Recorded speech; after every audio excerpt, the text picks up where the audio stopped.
د ملي دفاع وزارت لخوا دوه مهم د پرمختګ خبرونه دا چې دا د پرمختګ خبرونه څه دي چې زیاته را سره ویډیو کې وګورئ او چینل هم سبسکرایب کړئ. سلام درنو لیدونکو ستړي مه شئ. لومړی د هیواد په شمال زون کې د 209 الفتح قلی اردو له لوري 18 کیلومتره سړک ترمیم شو. د هیواد په شمال زون یرګنګ سیمه کې د 209 الفتح قلی اردو قومندانۍ د انجنیري کنډک منصبونو لوري 18 کیلومتره سړک ترمیم او ګټه اخیستنې ته چمتو شو.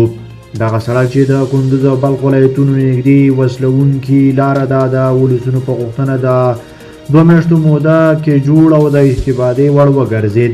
د 209 الفتح قلی اردو رهبرۍ هڅه کوي چې د شمال زون په سطحه د ولسونو لپاره د خپل امکانات سره سم خدمات وړاندې کړي. بلخوا 99 تنه مجاهدین د حضرت عبدالله ابن مسعود رضی الله تعالی عنه د جګړه ییزو ګډو زده کړو قومندانۍ څخه فارغ شول.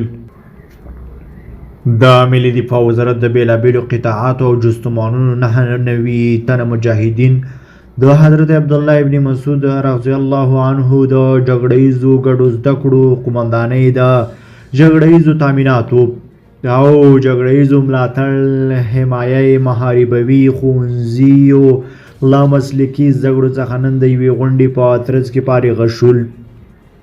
په دې غونډه کې د جګړه ییزو ګډو زده کړو قومندان مولوي محمد هاشم حذیفه، د زده کړو مرستیال مفتي محمد اسلم حقانی، د ښوونځیو قومندانانو ګڼ شمېر مجاهدینو او منصبینو ګډون درلود.